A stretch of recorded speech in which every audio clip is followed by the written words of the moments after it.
All right. Well, I want to say greetings to everyone. Thank you for joining us this afternoon for this conversation on looking ahead for 2021.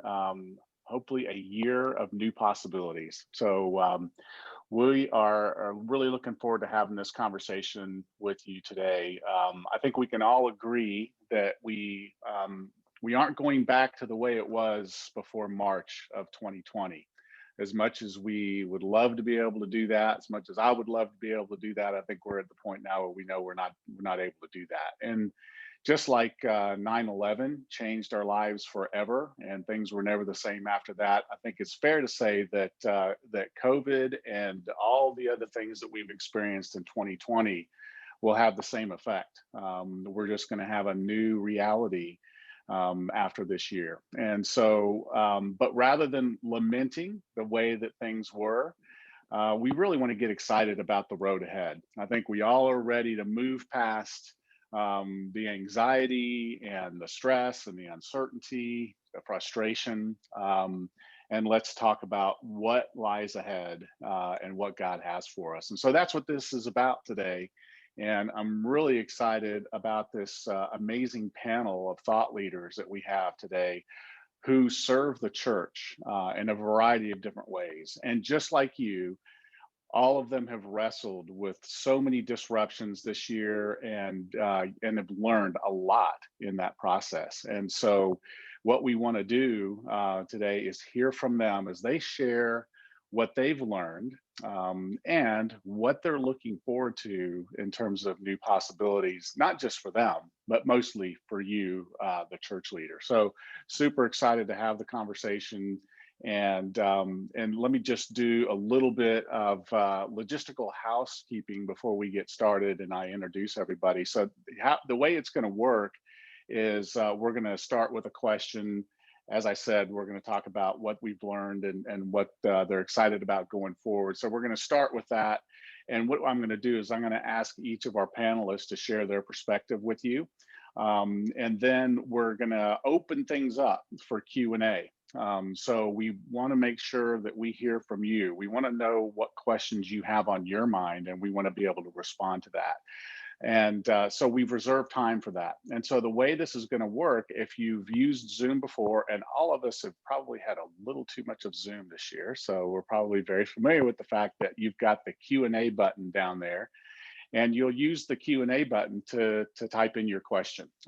We won't have the chat feature available, so it makes it really easy to know where to go with your questions. And so just type those questions in at any point in time. Somebody says something that really kind of sparks a question for you, go ahead and type it in.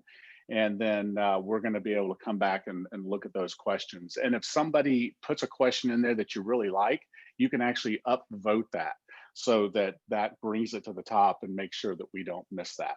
And then we'll just go through as many questions as we have time to do. So, and at the end of the webinar, what we'll do is we'll share some information about how you can connect with each one of these thought leaders who are on our panel today. And in the days to come, we'll share a recording with you as well as other follow-up information. So that's the way it's going to work. What we want to do here before I introduce our panel is we'd love to get a poll going to just get a sense of where you are in this season. We'd love to hear from you. It kind of gives us a sense of who we're talking to and kind of where you are from a mental standpoint and all that. So we're gonna put a poll up, and while I'm doing the introductions, please respond to that poll, and then we'll take a look at it before we dive into the first question. All right. So there we go. There's our poll. So what is your and your team's outlook on ministry as you look ahead to 2021? So, all right. Well, you guys respond to that, and I will introduce our panel. And I think, I'm not going to spend a lot of time here. We want to dive into the content. I think most of you know the folks who are here with us today and know their organizations, but I'll take a quick rundown each one of them. So I want to start with Nathan Art, who is the principal and founder of Ministry Solutions. So give us a wave there, Nathan. And Nathan and Ministry Solutions exist to create and execute facility and financial strategies for churches. And so what I've seen from them over the years is a very holistic approach to the overall health financially of a church, and just does really, really important work. And so really glad to have you on this conversation, Nathan. Thanks for joining us. Also, we have Jim Shepard. Jim Shepard, who is my co-worker. I'm part of the team here at Generis, and Jim is our CEO and principal. And at Generis, we get up every morning inspired to help churches fund their God-inspired vision by accelerating generosity in those churches. And so that's what we do. We've been doing that for 31 years now. So lots of fun, lots of experience, a lot of blessings in that work that we get to do. So also want to introduce Troy Pollock from PushPay. So give us a wave there, Troy. And you guys are probably familiar with PushPay. They are, in my humble opinion, leading provider out there of cloud-based software for churches that helps them drive community, helps them drive connection, and also belonging within their organization. So you think in terms of tools that take money online or do church management, those are the tools, but that's the vision. And it's really for them about driving that community and connection. So Troy, great to have you here with us today. And then finally, but certainly not least, is Melissa Tidwell from Belay. Say hi. And Belay, for those of you that don't know, Belay is, 10 years ago, they launched this virtual strategy, virtual specialists that help churches and small businesses grow, whether it be through virtual assistants, bookkeeping, websites, social media strategy, no matter what it is. Belay provides a virtual and fractional solution to that. And 10 years ago, that was way ahead of the curve. And I know a lot of people are like, really, do you think that'll work?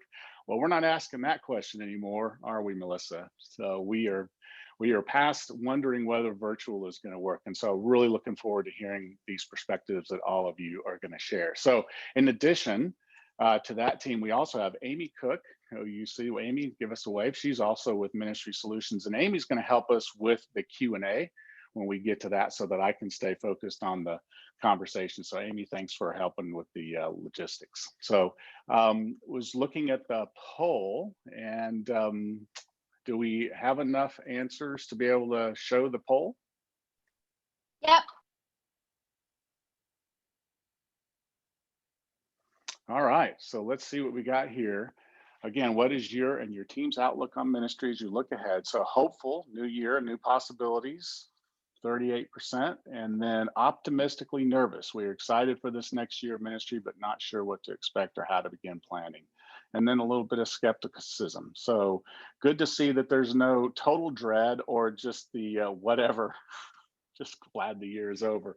Although I do find myself feeling that way a lot. So anyway, this is helpful. So folks, it looks like we have most people who are very hopeful or optimistically cautious about what lies ahead. And I think that pretty much mirrors where we all are. So what we hope to do is really give you something to be hopeful about and some practical things to take away as you go into the new year. So I think we can get started with our first question. And we're going to go around, as I said, and ask each of the panel this question. And so when you think about 2020 and all that we've encountered this year, what is that greatest learning that you have in context of your organization or as you have worked with churches? And Nathan, I'm going to start with you, brother. So yeah, I mean, the biggest takeaway for me in 2020 is how important and relevant the American church is.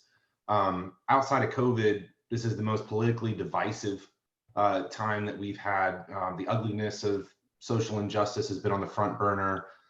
There's so many things. Our economy is in question as a result of the pandemic. And what we've seen is that even though we can't assemble on Sunday like we used to, that churches are seeing 5, 6, 7 times the number of people they had in physical attendance who are watching online. And I think people are looking for hope. And what we're seeing right now and learning is that the church is still very, very, very relevant. But What we've also learned, and we believe this very much, is that COVID did not actually change a thing. What COVID did was accelerate a timeline of things that were already changing. We looked at brick and mortar retail. So you have some companies like Home Depot and Target and Amazon whose stock is up 50 to 60%, while at the same time, other retail businesses are closing their doors permanently. And a lot of that has to do with the model they had going into this and also how well they've had to adapt. So what we've learned this year, we're in the business of building buildings, obviously. And when this first hit, it was like, oh man, what is going to happen? And we thought things would slow down, and we've seen the opposite. We've really seen churches who are willing to adapt, who are thriving right now, and they're in front of more people than they've ever been. So that's been a big, there's more on the other side of that question, but that's been a big lesson for us, is just being able to watch the resilience of the church and how God is using this time right now to create a disruption that will inevitably make the church better. Yeah, I think that's great. Nathan, really enjoyed, you've done a lot of conversation about this year that we'll come back to, I'll refer to, and we get deeper into the conversation, but I know this has been on your heart for a while. Really love how you're speaking into that. So thanks for that. Jim, how about you, brother? Well, Steve, when you guys teed the idea up for this and you said one, that was really a struggle because there are so many. I'm sure all of us had that dilemma. And where I could stay in lane and maybe talk about something in my lane around generosity, and there's quite a few things I could note there. I think the one I want to peel back is this idea that we in the American church seem to have spent, and I think it really is over the last 10 to 20 years, an inordinate amount of time around wow weekend experiences to the exclusion of really building up the body of Christ in spiritual formation and discipleship. And what COVID did was really just kind of peel the onion back and show us that. I could go to any number of things. One would be, as I look around, my assessment is that that COVID really pulled back the onion and showed us a lot of fear and anxiety among the American people. And frankly, for the body of Christ and the American people at large, I don't really see a lot of difference there. And if anybody should be, insulated from fear and anxiety, it ought to be us. I mean, the only question in life that actually even matters has already been resolved for us, our place in eternity. And so what else really is even a close second to that? And so there's other ways, I think, and then obviously taking away our in-person weekend experience, that exacerbated it as well. I think Nathan is exactly right that COVID didn't change anything. It's like an earthquake. Earthquakes are not the event. They're just the manifestation of this geological shifting of the plates that's been happening for years and years and years. And then the earthquake just says, I've had enough. And it accelerates all of that into, the cracking of the earth. So that's probably my biggest one learning. I know it's not purely in my lane of giving and generosity. It does affect that, by the way, because I think to the extent that we have good discipleship, when people are discipled well, they're great givers. And so there is a correlation there, but that's probably the one I would pick. Yeah, that's really good, Jim. That's been the conversation of discipleship has been around for a long time, right? And we've talked about it. And now this is the year that has showed us that we got to get busy with it. Yeah. We got to get busy. Yeah. Yeah. And I think, Steve, we just have to resist the not that we don't want to have great experiences on the weekend, but we don't need to overdo it. First of all, the coming generations don't care about it. They really don't. I mean, they would rather have unplugged and more simple worship than they would the elevated experiences. But we want to be excellent at what we do, but not to the exclusion of the things that really build up the body. Yeah. Yeah, that's well said. Troy, how about you, man? What's been the biggest takeaway or learning for you guys at PushPay this year? Yeah, thanks, Steve. I mean, first and foremost, I agree with everything Jim just said and Nathan a moment ago. 2020, it's been such a wild year. There's no doubt about that. There's not a person nor an industry that has not been impacted in some way. And at PushPay Church Community Builder, really what we do is we serve churches. That's 99% of our customer base. And we know that churches have faced tremendous trials this year. I know that's a lot of our audience, and we talked to hundreds, if not thousands, of church leaders and senior pastors daily and weekly, and they're going through some stuff.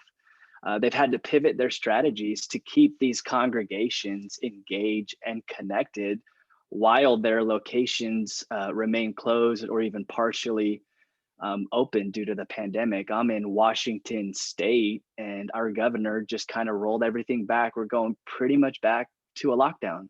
Here we are in November. I mean, we did this at the very beginning. Kirkland, Washington was the epicenter here in the States. And so we've been rocking this lockdown for a very long time, and things kind of reopened, and then he's rolling it back. So wherever you're at, if you're partially open or completely closed, what has been proven is how essential digital connection is for the church. And it really showcased how technology plays such a critical role in helping kind of bridge this gap while congregations and communities are still gathering together, albeit digitally. And so for us at PushPay, I mean, obviously that's what we do. We build software, we build technology to help solve some of these challenges. But our greatest learning this year, it really has reinforced that digital is no longer just a nice to have. It's not a box you just tick to say, yeah, we have digital giving, or we have a database, or we have some sort of social, or yeah, we stream our services. It's no longer just a nice to have. It's actually a must have. It is incumbent upon churches to leverage it and actually have it as a strategy to reach people. And we're talking, through the course of this webinar today, but I really believe that this digital environment up here, it's the new missionary field. And so how are we as churches leveraging that? And we're no longer limited to capacity and fire code of our buildings, because YouTube doesn't have a fire code, and our online services and social doesn't have that. So the biggest learning for us at PushPay and Church Community Builder really is digital is essential, especially during a time like this. Yeah, amen to that, Troy. Well, and that brings up another question that maybe we can get into later about the difference between kind of contrived digital and authentic digital. So we'll come back to that thought. I would love to unpack that with you a little bit, but I 100% agree with you there. So Melissa, talk to us about Belay and what you guys have learned as you've been out there doing what the virtual thing was like we said, it was, you guys were already there, but I know you've learned things even in what we've experienced this year. So talk to us about that. Absolutely. We were definitely virtual cool before it was cool to be virtual, right? So That's right. been at it for a long time, but we really did see a couple things really highlight here this year. And the first of that, we always had great communication processes in place with our teams, always had a very consistent meeting rhythm. But at the start of 2020, we actually launched into an idea of doing a weekly staff meeting and kind of following some entree leadership tips and tricks there. And as the lockdowns all became more relevant, we really felt that meeting became such a pivotal point for our team. Having everyone together weekly. At that point in time, we give key metrics, so nothing's a surprise to everyone. So we all knew what was going on as a team. We also incorporate a lot of fun. As you referenced, a lot of people get Zoom fatigue, but we really wanted to still have that time together for fun. So we bring out a time of some kind of fun game or activity. We learned that we have a big debate in the company of Belay between the use of a fork and a spoon.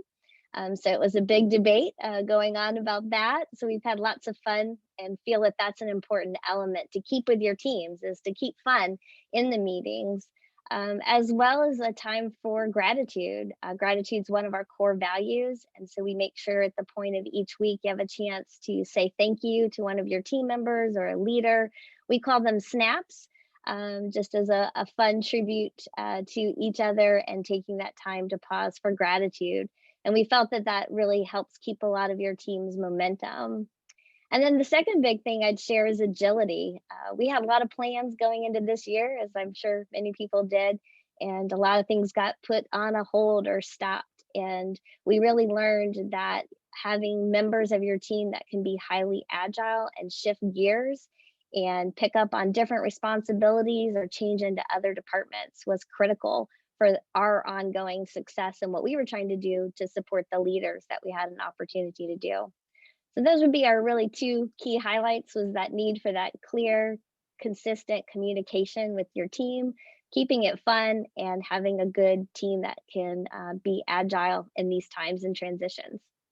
Yeah, that's awesome. I love the keeping it fun part, Melissa. That's always important, and it's easy to lose sight of, isn't it? In the midst of everything we have going on, and then all the stress of this year, keeping things fun has been a challenge at times. So that's really cool that you guys have made that intentional in your meeting process. So well done there. That's great. Absolutely. Yeah. So, well, let's go to the second question, and this is where we're going to get really practical, folks. So now, we've heard the learnings. Now what we want to hear is about possibilities. So, what does this group of folks think is possible for church leaders and for the local church as we move into 2021? And Melissa, we're going to go in reverse order. I'm going to start with you. So, coming back to you, talk Great. about the possibilities that you see out there on the horizon for churches and church leaders this next year. Absolutely. Well, I think first, I'm super excited about the opportunity for a time to reset. I like to call it an etch a sketch moment. If everybody remembers the old etch a sketch, just a great time to look at your plans, things, programs you've always done, really put it all out there on the table and see if that's relevant and if that's what needs to happen. I think that this year has given that opportunity for things to have that break and be able to really look at it and see if that's what you need to do going forward. I know earlier we were talking about the creative discipleship side. Man, for the first time, churches can really meet people exactly where they are, their kitchens, their living rooms. We have tremendous opportunities for creative discipleship. And I've really loved watching churches here in these last few months starting to really utilize a lot of the analytics that are out there. Retail's been doing it forever to target their markets, and churches are really tying in and utilizing these analytics to help reach the hurting people groups out there. So that's exciting, and I can't wait to see that continue to develop. And then I'm also super excited for churches just to really focus on what is in their hand. We were talking earlier about all the different experiences, and I love the story from Exodus where Moses is really looking for help and a way to really show that strength. And God asked him, what is that in his hand? And he talks about the staff. And we know pages later how that staff is used. But I'm excited for churches to really take that chance, and leaders to take that opportunity to look at what's in their hand and how can they serve the community and care for the people that is in their stewardship right now. So those are some things we've been seeing unfold here as the year's rounding into 2021, and I can't wait to see how it continues to grow and develop from there. Yeah, that's great, Melissa. I'm going to butcher this because I'm paraphrasing it, but the essence of what you guys say about culture is not created by a place, it's created by mission and vision, right? That's where culture That's right. flows from. And I know you guys are really good at that. And I would guess that now a lot of church leaders have come to the realization that virtual, in terms of how they work as church staff, is going to be a new thing too. It's going to be the thing, going forward. It's not just an option, it's going to be how we work. So I look forward to some of the questions that we might see about how you guys do such a good job of creating a strong culture, even in the midst of this virtual work reality. So for those that have questions, be using that Q&A, because there's, I know, a lot of great insight that Melissa can share about that. So Troy, coming to you, bud, let's talk about what you are excited about in terms of possibilities for this next year. Yeah, thanks, Steve. On a personal level, I am going to be welcoming my very first daughter. Her due date is January 1. So I'm pumped. I am pumped about 21, regardless of when she comes. We're either going to end 2020 with a bang or start 2021 off with a bang. But that's not relevant to our audience. So I'll get back on track. Congratulations, nonetheless, brother. Thank you, Steve. Thank you. I think for me, I'm reminded of this book that was written in the late 90s, I believe. I don't know the exact year, but it's a book and it's called Who Moved My Cheese? I don't know if you've all read that, but it's a fascinating book, and it talks about how to deal with change, whether that's personal or organizational. And there's kind of these four key characters in this story. Two are mice and two are humans. And they kind of are conditioned because they live in this maze to go to a certain spot to get their cheese, like we all are. We gather on Saturday evenings and Sunday morning in a building and we do church. This is how we've been conditioned for so long. Well, all of a sudden, one day, their cheese is moved. How dare you move our cheese, right? How dare this thing kind of happen?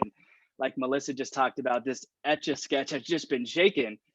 So you can imagine what these mice and these humans are going through as they're conditioned to go kind of to the same spot each day to get their food. And then all of a sudden it has moved. And the story kind of goes on to describe the process of how they dealt with change. And I think you can kind of find yourself in the story. There's disappointment, there's frustration, there's questioning, there's what do we do? There's shaking our head. There's all sorts of stuff as they're trying to search for more cheese. And the kind of story goes on, but there is one line in this book and it says, if you do not change, you can become extinct. And I think that that's something that I see for the church right now, is to lean into this moment and not just go back to where everything used to go. I don't think that that this is an interruption. I think that this is a disruption. I think that there's some things that we can change and adopt now to be more effective. So to me, I said it a moment ago, but I think digital really is this new missionary field, and the way that we build our digital pathways, it's really going to help people along their faith journey if we think about it like a funnel. And it gives us a chance to really redefine what the quote unquote church model is. I think Nathan said a moment ago, but the home is kind of the epicenter of things right now. We're all pretty much remote. Our kids' school is out of the house right now. We're engaging with small groups out of home. We shop out of home. I must have Amazon dropping off packages multiple times a day at my house.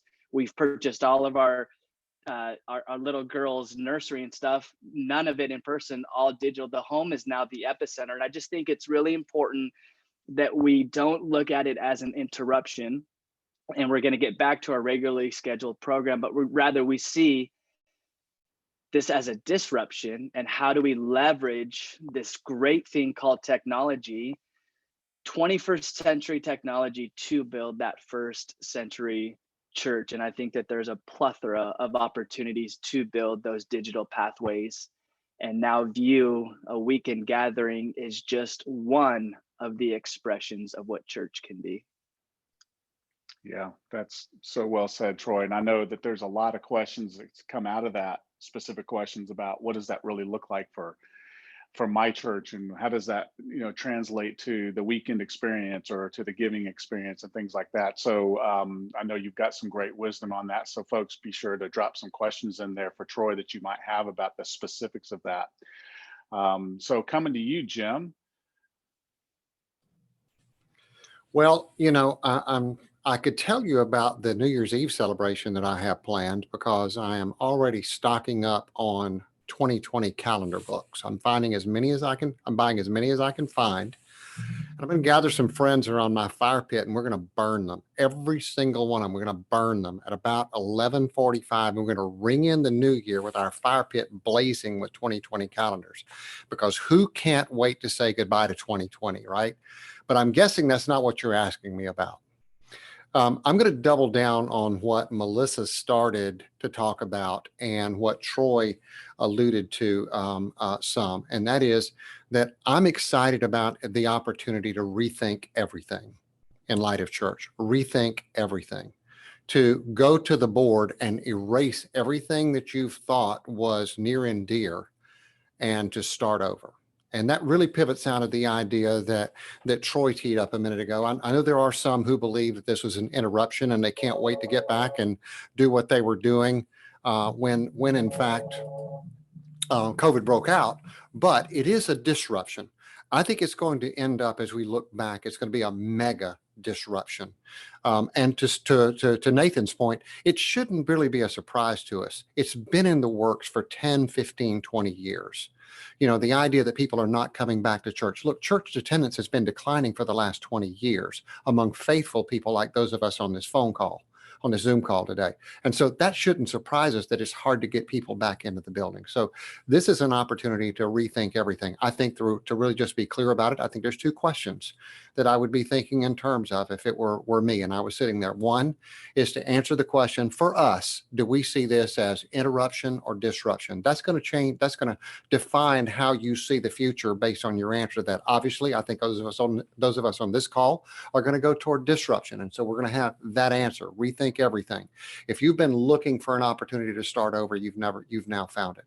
And then I think to go back to the thing, the learning that I teed up a few minutes ago, I think in the area of discipleship, I would step back and say, what are the attributes of the kind of disciple that we're trying to reproduce in here?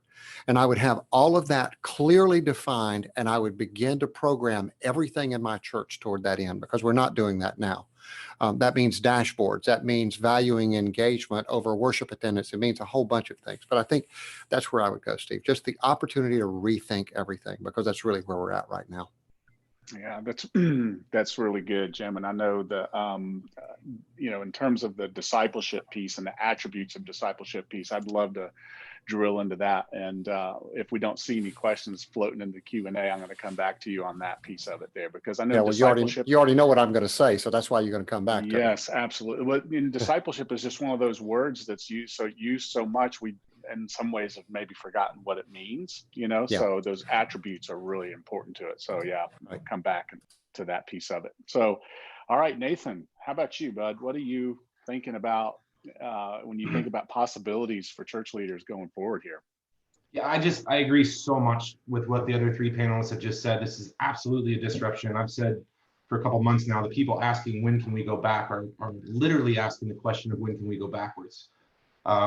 And we have a choice. Here's the thing, a couple of things to understand about the church. We're one of a few institutions who tells people where they have to be and when they have to be there in order to participate in what we offer. Secondly, this was said somewhat in the same way earlier, but one of the biggest confusions of the American church is we have confused our why and our how. Sunday morning is church, and that's not the case. That's never been the case. And what we're seeing more and more is that Sunday morning is the huddle, not the play. And here's my hope for 2021. All year, I've heard so much conversation about digital or physical. And I disagree. I disagree that here's what I would say. The reason church attendance has been declining for so long is we have considered digitizing our Sunday morning sermons as a digital experience. It's not. It's not. What you're doing at best is commoditizing worship experience. At the worst, you are literally training people in the irrelevance of going to church. Because why would I show up on Sunday morning and fight through the traffic and go through the things if I can watch this on Monday afternoon on my car ride home? All we're doing by digitizing worship experience in the sermon is commoditizing it, and that will replace it. What we have to realize is there's a very different person on the other side of the computer screen than we think. We think of the people who are coming to church and they think about convenience and lobbies and kids areas. Wrong, totally wrong. If we start understanding that our why and our how do not have to be completely interchanged, it frees us to think about how do we serve someone differently? How do we do things on the digital side that actually drive people to physical attendance? But we don't. We try to create one experience and give it in two different platforms, and that's not the same thing. The person on the other side of the computer who's watching right now, their fear is shame. Their fear is that they're not good enough to be around Christians, or that they're going to get hurt by Christians. I remember 10 years ago, I wasn't a Christian. My problem with going to church had nothing to do with lobbies, and it had nothing to do with parking lots. It had to do with the fact that I had bad personal experience with Christians, and I was terrified of the idea of walking into a church. The reason people are engaging online is that it's safe. So how do we create safety through a digital experience in a next step that involves community, in a next step that involves action, that doesn't involve asking them to come to the store, if you will? And I'll say this as an encouragement. The good news is that we have a model.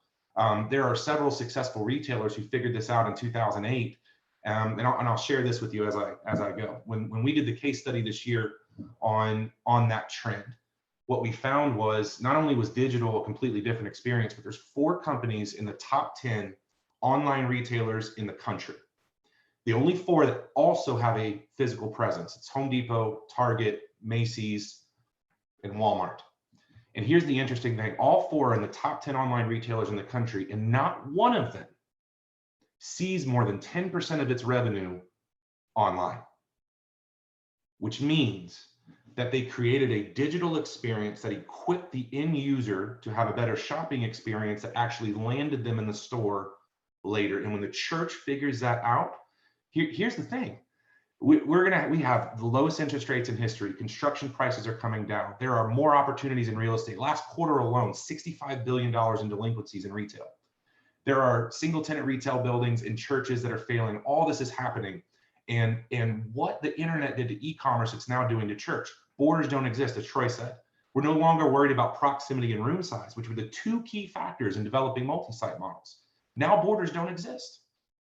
So when the church realizes that this is not a setback, it's one of the greatest evangelical opportunities that we will ever see, I believe that we will be empowered to do things that we've never been able to do. Whew. Preach it, brother. I got on one there a little bit. Yeah, you did, man. Whew, that was good. I love it. Very disruptive and very thought-provoking, man. That's so good. So many things we could talk about there. So I think I'm going to bring Amy back. And Amy, let's dive into the questions that our attendees are asking. And then if we have time after that, we'll maybe throw a couple others in here for our panel. So what do you got? Yeah, absolutely. The first question we received is pointed at Nathan, and they have said, what has Home Depot and Target done that has helped to keep them open? Is it due to lack of travel and people just at home? Not at all. None of those things. Okay, I wrote a book on this. So you're asking a very dangerous question that might take me a long time. Here's what I would say is they realized long ago why people did not want to come into a Home Depot store. And they answered those questions through a digital platform. Here's the second thing I would say, and I'm going to keep this as short as I can. Something to know. So the greatest pandemic we've ever had in our history actually created our greatest spiritual awakening. The bubonic plague created a working middle class that created a need for literacy, that created the Gutenberg press, which formed the Renaissance. So it's kind of interesting to think about that. Home Depot, Amazon, all these others had the internet, which was like the Gutenberg press on steroids, right? And they had now an opportunity, same thing, borders don't exist. And so both of those opportunities enabled the Gutenberg or the retailers to think, how can I equip our customers? Not how do I get them to the store, not how do I sell them something, how do I equip them? So what Home Depot focused on was, how do we make every person who comes to the website a better DIYer? And if I can make them a better home improvement expert, the more tools and the more materials that they'll buy from Home Depot. And so this trend has been going on for 15 years for Home Depot. Has nothing to do with the pandemic. It's, again, you're seeing a rise in those companies because they were set up and structured to handle a digital environment, whereas the other companies were still trying to get people to come to the store. Yeah, that's awesome. That's really good. Amy, what's next? All right, our next question is shifting gears a bit, and it is, what are the keys for cultivating generosity with virtual members? Okay. Well, that's definitely aimed at our boy Jim Shepard here. Well, here's what I'd say is, I think you don't start with cultivating generosity, you start with cultivating engagement. You start with figuring out who they are. People are saying, well, we have all these virtual people and we don't know who they are. Well, somebody does. There are digital people who are experts who, if they're not on your staff, you need to outsource or get them on your staff, because when we go to almost any website now, we leave digital footprints and they know how to find us. How do we know that? We see the ads show up, and all the other stuff that they do. So you can get to know them. So start with engagement. Figure out how to touch them, get them engaged. And once you get them engaged, move them along on that continuum, and then you'll find them becoming generous. So cultivating generosity is an end result, not a starting point. That's where I would say that. Yeah, that's well said. It's really well said. It is, yeah, it's an outcome of so many other things that we're doing, right, Jim? Exactly. Yeah, Exactly. yeah, that's good. Amy, what you got next? We have a few questions around digital engagement and experience. The first one, what are some ideas for churches to provide value to their local communities via digital media? Interesting. Why don't we start with you, Troy, on that one, and then maybe we'll ping pong on that a bit. Yeah, let's just have a conversation. I think that everything Nathan is saying is just firing me up because he's got his machete out right now and he is just sacrificing some sacred cows. So this is super fun. I couldn't agree more with what everybody is saying. I think that we at the church level have just copied and pasted the in-person gathering and posted that online and ticked the box and said, here you go. And I think that that's the wrong approach. When we first got started at PushPay in 2011 and 2012, there weren't a lot of competitors in this space doing digital giving. There was a company that was up and coming called PayPal, but really nobody else. And we had this wild idea of what if actually you could do it in a couple seconds from your mobile device. That is rethinking a payment. That is not just going, hey, let's create a web-based page, slap a church logo on it, add a fund, and there you go. This is a completely new methodology. And I think there's going to be some companies birthed during this time that solve that problem. It's going to be outside of the box. They're not going to be welcomed with palm leaves and branches coming down the road because it's going to be provocative. What is Peloton doing? What is Amazon doing? They're doing things very, very different. But when you engage in those experiences, it's cultish. You feel connected. It's personalized. Amazon is driving you across a funnel to some sort of action. When we post our message or our weekend service online, what is that trying to get somebody to do? What if this is that person that was the new Nathan who was full of shame and wouldn't step foot in a building? All you're doing is just replicating your weekend service and putting it on. Nathan's not going to engage with that. He's not going to go through a funnel. He's not feeling anything as personalized to him. So for me, I think that we got to rethink our digital pathways and not just copy and paste what we do on a weekend in our in-person gatherings. And to me, coming back to Peloton, I don't know if all of you have drank that Kool-Aid, but as gyms have closed, my wife and I have been drinking the Peloton Kool-Aid. And I think my wife cries on it at least once a week because these coaches and instructors, she feels seen. She feels part of something bigger than just herself. They're in a studio in New York, but they're calling people out by name. They're cheering you on. They're encouraging you. It's bigger than riding a bike. It's bigger than doing some yoga. And I think us as a church, we have the greatest message of all time. The greatest encouragement when people are going through so much emotional and mental challenge right now. But are we doing that? Are we encouraging? Are we seeing the Amy Cook out there and speaking to her? And these are just questions because, like I said, I don't think that the answer is there yet. I think we're all kind of circling and pioneering as a group. But I think there's going to be 2% of the churches out there that figure this out, and they're the innovators on the technology adoption curve.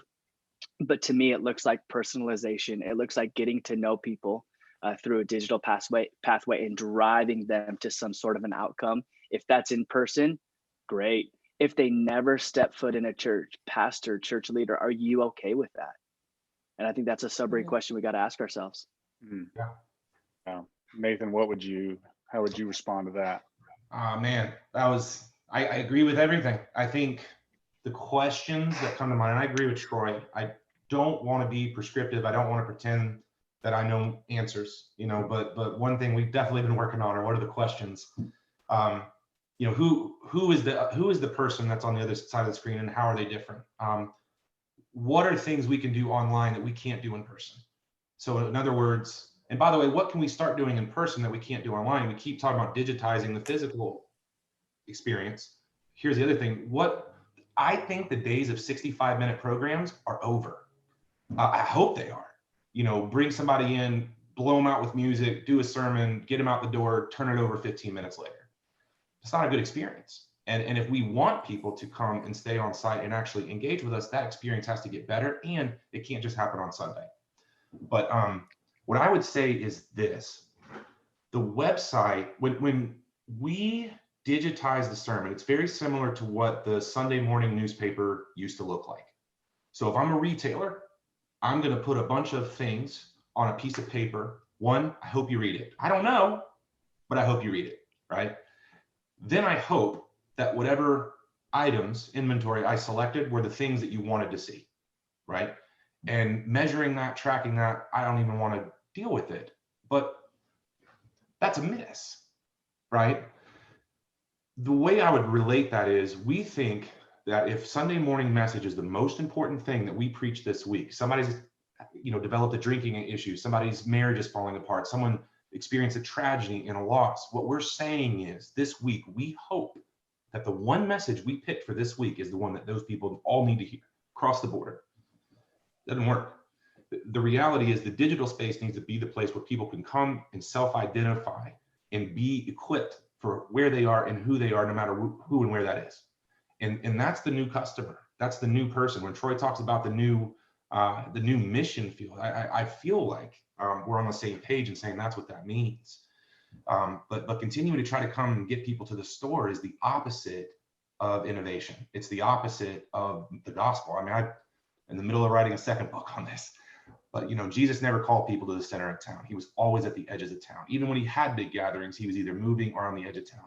He went to where they are, and we have to find a way to use the digital platform to do exactly that.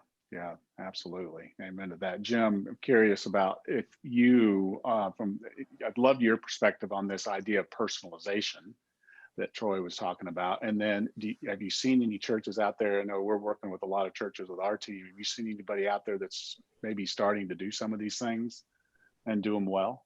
Here's what I'd say. I think what we're speaking to, the idea of micro contextualization.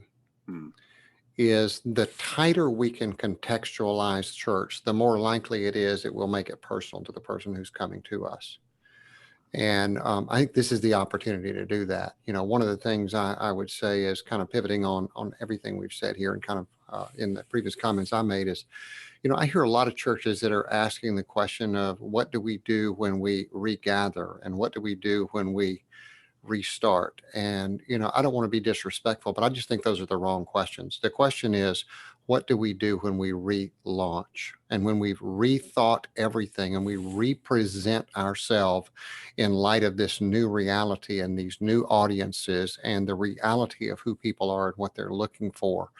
What does that look like for us? I would say 12 Stone is starting to do some of that. I love what they're doing with the idea of 12 Stone Live and 12 Stone Home. What they're doing is they're acknowledging that what they do in the live environment is not well suited to the home environment. And so they're creating a whole separate package for home. And so it's more than streaming. It's more than just, seeing church. It is being a part of a group of people who are experiencing church together in a smaller environment. I'm watching it, a guy that I know used to be on staff at my church is leading that whole effort. And so I get to watch him. He actually has two groups. Interestingly, he has one group that he's meeting with on Sunday morning that is the unbelievers. And then he has another group that he's meeting with around lunchtime, and they're doing the same, experience, but they're all Christ followers. And so, it presents itself in that way. And what they started off by saying, they said, look, what we figured out is everything that we want to do here at the building, we can do in homes and out in a scattered environment. We just have to repurpose and do it differently. I love that idea, right? We don't need this building to be able to do that. We've become overly dependent, maybe addicted to our buildings. And then it's almost like God said, well, let me take it away and see if you can redesign what you do without some buildings. And then, by the way, I'll give them back to you at some point in time, and I want you to use them a lot better. Yeah, that's awesome. I think when you mentioned 12 Stone, they actually had a leader that's in charge of that at-home experience, right? There's a pastor of that at-home. David Grant. David Yeah. Grant is the 12 Stone Home pastor. He's the guy that Yeah. that I know there. He's doing a great Yeah. job with that. I thought that Yeah. was really innovative. Yeah. Yeah, I Great think they're on the example. cusp of something. If churches were looking for something to follow, I would go to 12stone.com and follow their 12 Stone Home model, at least as a start. There are others out there, but that's a good one to follow. Yeah, that's a great Hey, example. Steve, Amy. can I ask Jim to double click on something just to create a little provocative moment right now? Yeah. So do it. Jim, yeah, let's make this a little juicy. So probably 70 to 80% of pastors, especially senior pastors and church leaders that we talk to, they might have a different approach. I think we're all kind of homogenized on this call right now saying, yeah, digital is the way of the future, and we not rethink, it's not back to normal, it's not an interruption, it's a disruption. So 50 to 70% of kind of a large size church budget is their mortgage, rent, and their staff, right? So we're talking about this digital. We're talking about maybe not so much of a focus on these buildings anymore. What about that church leader out there who has that church that is 3 locations, 3,500 people, who are seeing 25 to 30% attendance right now as we're beginning to reopen, but they're still paying that mortgage bill. And they're like, Jim, I like what you're saying. It sounds really, really good, what everybody's saying. Holy smokes, what do I do?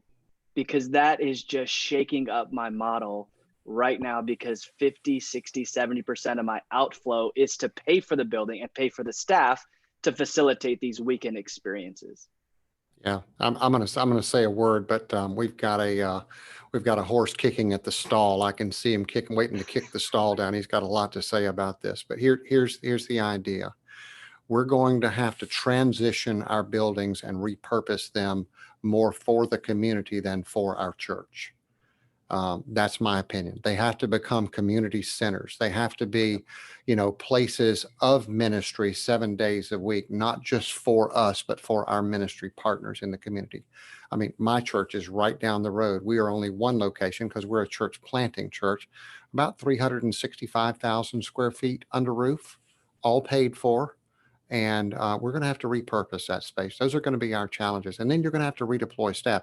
You might actually end up with the same head count, but it won't be the same people, because the skill sets you're going to need into the future are different skill sets than the ones that you need today. And you probably can't retrain people to do what needs to be done into the future. I'll stop right there because that's a long sermon right there. Nathan, chime in, buddy. I know you got something to say. Well, yeah, this is what we do, right? I mean, we do the finances and we build the churches, and we're right now, I mean, it's just been crazy. We thought we would slow down this year, and we're seeing the exact opposite happening. Here's we started saying this years ago, but how do we create buildings that are as relevant as they are reverent? So if you look in history, the role of the church when the 3rd, 4th century, when the church finally became a building, or was associated with the building, it wasn't just in the center of town, it was the center of town. It's where everything happened within that community, and that carried on through medieval times and the Renaissance. And it's only been, even early American history, and it's only been in the last 100 years that we had this brilliant idea to move 20 minutes away from the people we serve in order to afford the buildings that get used once a week. So here's another thing. Target, Home Depot, Walmart, all of these companies have billions of dollars tied up in real estate. They're not creating a digital platform to siphon off their physical attendance. And that comes back to what we were talking about earlier. The digital platform is a tool. It's all it is. It's not a replacement. It's not the new thing. It's this unbelievable evangelism tool that we now have that should, in so many ways, drive physical attendance. But I go back to my point, like, if all we're doing is the same thing on 2 different platforms, of course people are going to choose convenience. But how are we using the building during the week to serve the community?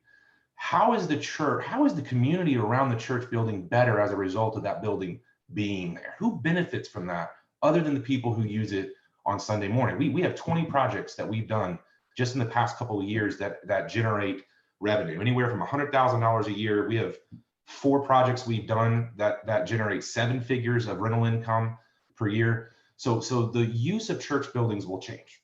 It will absolutely change. But those spaces, in short, again, will become as relevant as they are reverent if we are going to serve the communities like we should. Yeah, amen. That's really good. Such a great conversation. Amy, I was going to say, I didn't mean to hijack, all the other questions you've got. This question of, providing value to the community through digital media really was such a great question. It sparked a lot. So I'm going to come back to you, but before we do, I'd love to hear from Melissa, anything that you would add to what you're hearing. I'm just curious if anything is, that is sparking a thought that you'd like to share. Well, our founders understood that vision a long time ago, that you didn't need a space. You didn't need that to be effective. So that's something that we've been living out, and it's exciting to see the churches have equal opportunities to explore what they can do for their community and how to make use of that space. And I think on the connection side, when we were talking about that at the start, I've loved hearing the continued stories where people have gone what I call old school, just picking up the phone and calling people and checking on them. Churches dividing out their list and just calling people and just saying, hey, we're missing you, or hey, how is everything going with your family? And I think that really helps keep people engaged as well, because even though they're not passing each other in a hall anymore, but they definitely know that people are missing and caring for them. So we did that even on our own team, just calling and checking on everybody, just to let everyone have that personal touch. We need people. Yeah, amen to that. Such a great point. I mean, at Generis, we have over 50 consultants all over the country, and that's one of the things we heard from them in this season is, man, we just love hearing from those of us here in the home office and just checking in on them, see how they're doing. So that's a great point. Got to stay relational, even in the middle of all this digital reality that we live in now. All right, Amy, back to you. I know you got more questions. I have a couple more. This next question is actually a great segue, and I think it will hopefully answer an outstanding question that a lot of people have, and it's around the how. So there's so much conversation about where we want to be, but how actually do we get there? And this question in particular asks, how can we utilize technology to provide discipleship training in a fun and engaging way? So what are some technologies? How do we use them? And how can we get to this place? Yeah, that's a really good question. And it allows us to get really practical. So I love that. Nathan, I'll let you start with that. I was hoping you were going to pick Troy. That would have been obvious. I know. I think I was going to ask Troy too. I feel like though the thing that we're hearing is the more high tech we get, the more people are craving high touch. Troy, would you agree with that? Absolutely. Okay. So I think with any system, with anything that you're building, it always starts with the end user in mind. What is it that we want to achieve? And when it comes to the people that we're stewarding, I think one of the most important principles to remember is that whatever gets celebrated grows. So if you want to celebrate, if serving, if community, if giving, if any of these things are things that you want to see more of, you put in systems of celebration in order to yield those results. There's a lot of clamor in the church world about data. And it's really interesting to me because to me, data is very neutral. It has no intention. It has no purpose. It's the interpretation and the use of that data that has intent, if you will. And I think, you look at Church Community Builder and you look at PushPay and you look at the data and the things that you can get and glean from those systems. What's amazing is that we don't actually have to build a lot. We have the information, but sometimes we don't know where to look. We don't know what to do with what we have, right? So that what I would say is this, just simplify it. What is your win? For me, I know it's tough. I just moved south of the city for my son's school and my church doesn't even know I moved. I have no idea who else goes to my church who lives down here. I have no idea what service projects we're doing in this area of Atlanta. I just know that every email I get, they want me to come watch them on Sunday morning. And it really annoys me, honestly, if I'm being candid. So think what I would do in that situation is say, man, with all the data we're getting and everything else, how are we celebrating those people? How are we making it a personal experience when someone gives? Can we randomly send out some thank you notes, right? for people to be giving during this season with all the uncertainty, how are we not just over the moon in gratitude for what people are sacrificing to keep their local church moving and thriving? How are we creating connections? If I look at a heat map and I see, wow, 15 people from this area watched online, why am I not next trying to put together an opportunity for those 15 people to meet each other in community? So I don't have the answer. Those are examples, but I would say is, man, what do you want to achieve? What do you want to see happen for your church right now, other than, let's wait until this is over? So I think once you clarify that win, you have the data available to you to start to actually make those systems of celebration happen. Yeah, amen. Troy, I know you've got some thoughts there, buddy.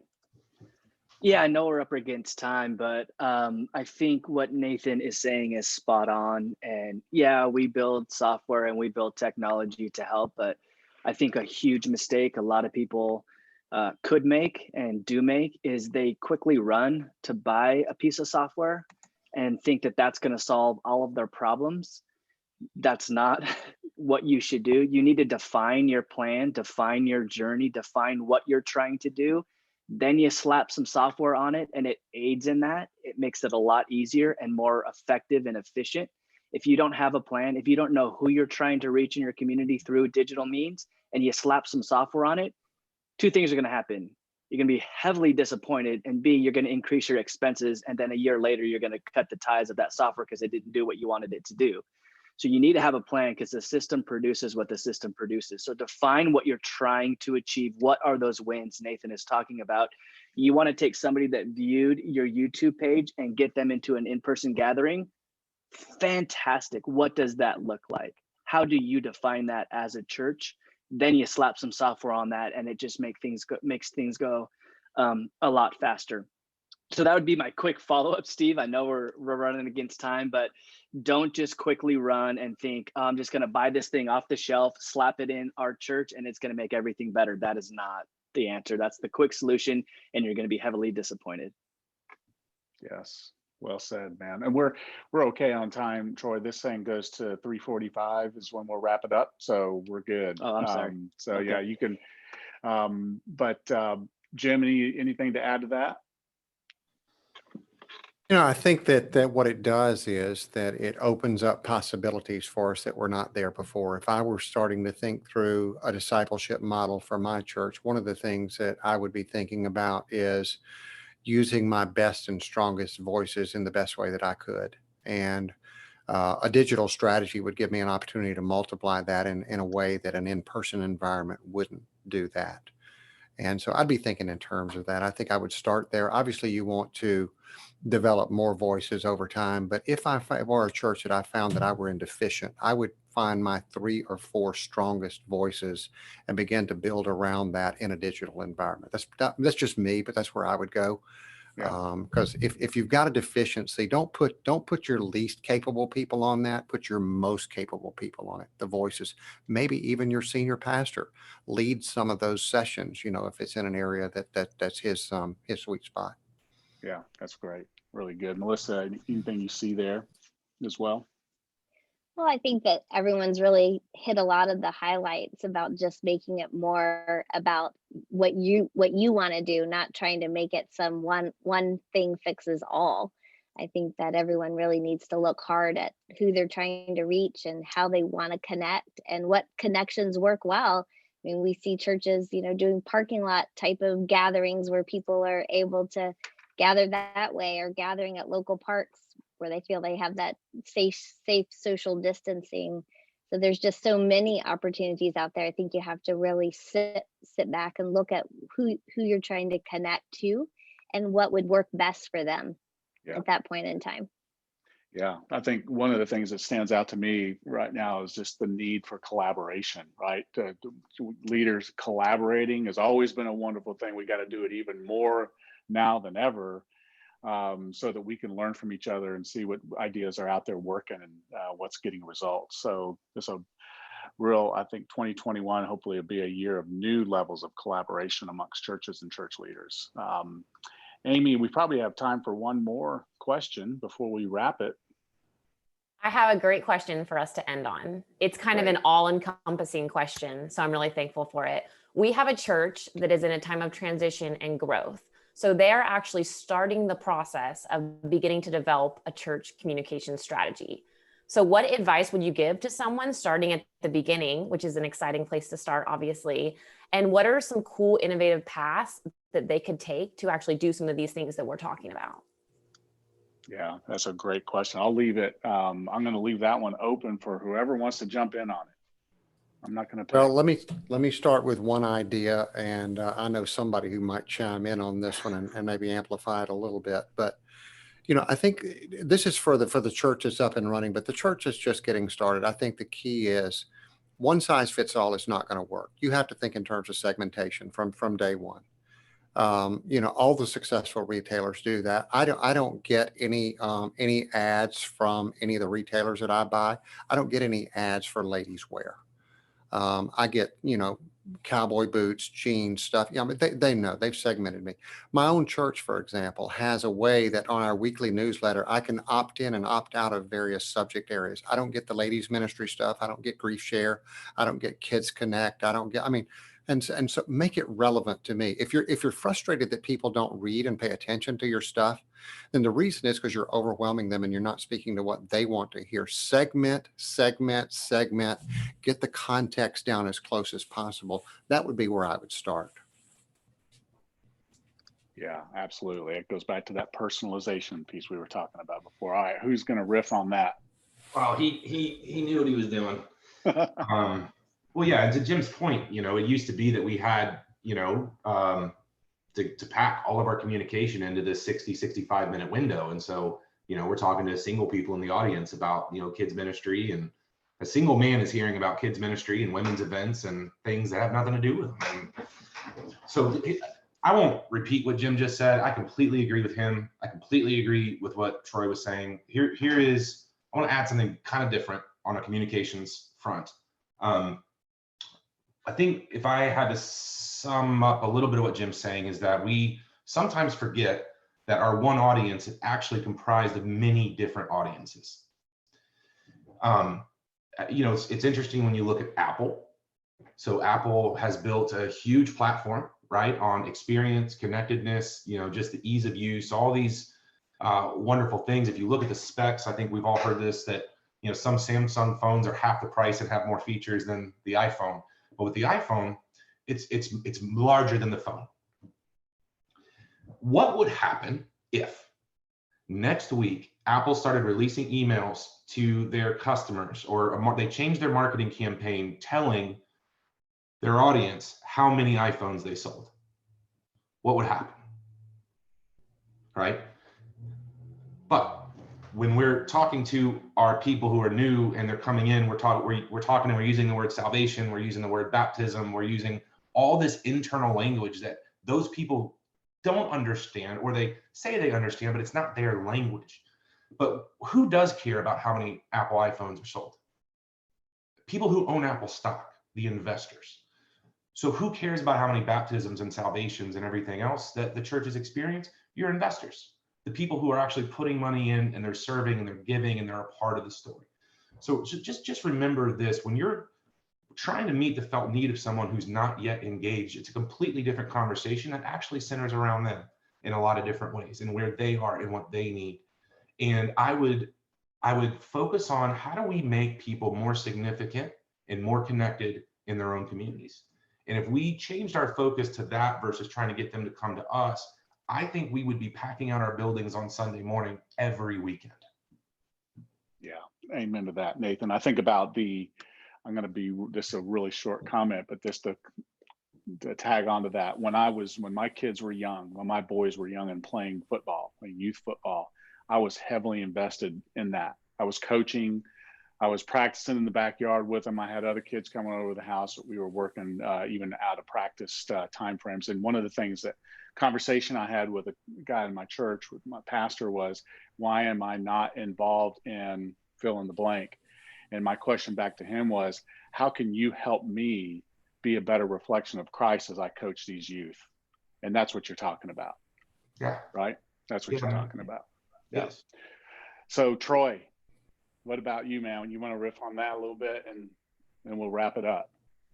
Sure, happy to. Just encouraged to hear this church experiencing so much growth in very short amount of time during a season like COVID, and thinking about communication because it is so crucial. So kudos to you all for having this conversation and trying to get some insight on this. To me, it is all about how to get the right message to the right person at the right time.